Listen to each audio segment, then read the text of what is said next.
National Highway Singda Free Movement Phangdriba Phaoba Lanjen-Narakkhiba miyoi sing Masagi Mayunda Hanjindriba Phaoba Khongjang Handokloi haina imagi mairagi convener Sujata na Phongdokhre Tongan ba tampaki CSO singda National Highway Singda Free Movement leihallu haina sangsiliba Khongjang gi mangani sanba numit ki ngasi sengmai kaithel sangsin ki ba Khongjang ga mari lenena imagi mairagi convener Sujata na Phongdokhibada sahi ani makhai henjelaklaba irang asida National Highway Sing thingjin basi miyoi bigi hakmat pani Center lengang na National Highway Singda Free Movement lauthokrabasu kuki singna buffer zone da maitai sangba yaroi haina phongna lauri masida natana kuki gi lalolup singi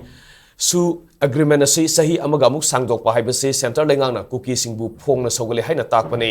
hojik sangsiliba Khongjang asi National Highway Singda Free Movement Phangdriba Phaoba amadi Lanjen-Narakkhiba miyoi sing Masagi Mayunda Hanjindriba Phaoba makha tana adumak sangsin khigani haiki Tasing na sirin protest moy na ngasi baitai chapa ya bai order do pibiro ba madui ta de khoi lok toke natraga na or baitai chapa da disturb to rei ba hai ba organization sing do moy mo phabiro ba punishment to biro ba adui ta de khoi lok toke ba nata da na khoi sibu kaimta makhoi gi mi ama oi bai gi hak amta leita bai gi ta to raga di akhoi su dum thengnar ki ne ba poto asi press media gi mimang sida khoi thamjari